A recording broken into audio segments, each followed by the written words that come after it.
Bonjour et bienvenue dans cette capsule pédagogique. Je me nomme Frédéric Marest et je passe le titre pro de formateur professionnel d'adultes. Je suis un ancien dessinateur industriel, mais j'ai également des connaissances dans le domaine de l'informatique et du code de la route via une formation d'enseignant de la conduite et de la sécurité routière. Dernièrement, j'ai effectué un remplacement en tant que professeur de technologie. Mes spécialités sont donc le numérique, les technologies, le dessin assisté par ordinateur et le code de la route. Mon objectif du jour est de vous présenter les différentes étapes de la conception d'outils pédagogiques. Mon lieu de stage se situe au campus CCI de Blois. Il propose des formations dans différents domaines, tels que commerce, distribution, management, communication, administration des entreprises, informatique, tourisme, hôtellerie, restauration, ingénierie, industrie. Ici, il sera question des développeurs web et web mobile, ainsi que des concepteurs et développeurs d'applications. Le tout sera applicable à l'ensemble des formations informatiques des campus de la CCI Centre.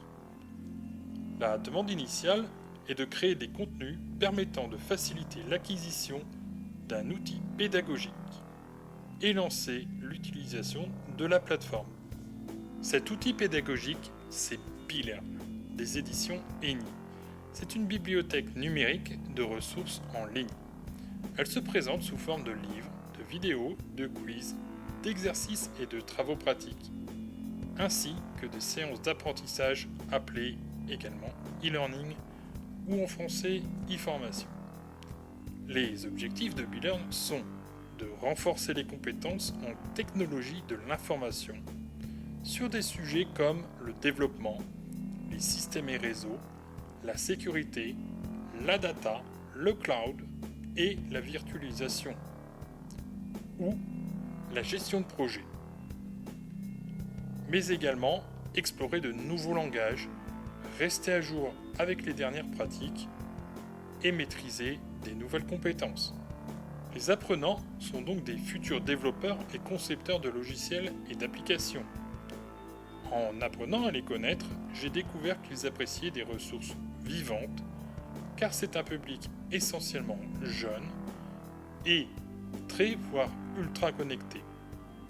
Ce sont également des personnes imaginatives, des futurs techniciens et futurs conseillers. J'ai au préalable questionné les apprenants sur leur méthode d'apprentissage, notamment via un questionnaire et des entretiens individuels et de groupe. Il en ressort qu'ils apprennent beaucoup via Internet. Ils sont très visuels. Ils apprécient les streamers. Pour rappel, ce sont des personnes qui diffusent des contenus sur Internet, comme les youtubeurs. YouTube n'étant qu'un des nombreux vecteurs. J'ai demandé aux formateurs quels étaient les besoins des apprenants. Ils m'ont orienté vers les langages de programmation et l'algorithmique. J'ai donc préparé un choix d'informations en fonction de ces besoins. Langage de programmation Python, langage de programmation Java et langage de programmation JavaScript. J'ai préparé des fiches d'auto-formation, présentation des séances d'information sur ces différents langages. J'ai préparé un mode d'emploi et une présentation sous forme de PowerPoint. Ces documents m'ont permis de découper cet outil qui est BeLearn, notamment grâce au sommaire. J'ai choisi de synthétiser puis de restituer le tout au format vidéo. Ce format permet la maîtrise totale de ce que l'on transmet. On peut travailler le contenu partagé et donc soigner les apparences, créer des contenus plus complexes. La vidéo dure environ 20 minutes. Elle contient 17 intercalaires, 4 fichiers audio, 9 vidéos et un fichier musical. En voici un court extrait. La page de recherche.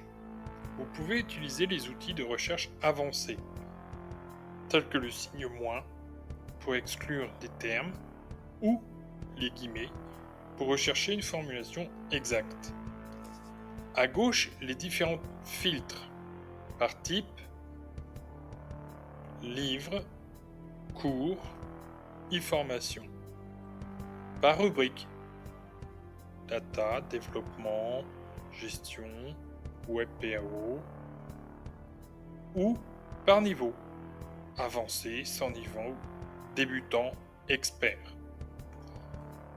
Si je remonte à droite, on peut également classer par pertinence, date de parution, ordre alphabétique. Merci pour votre écoute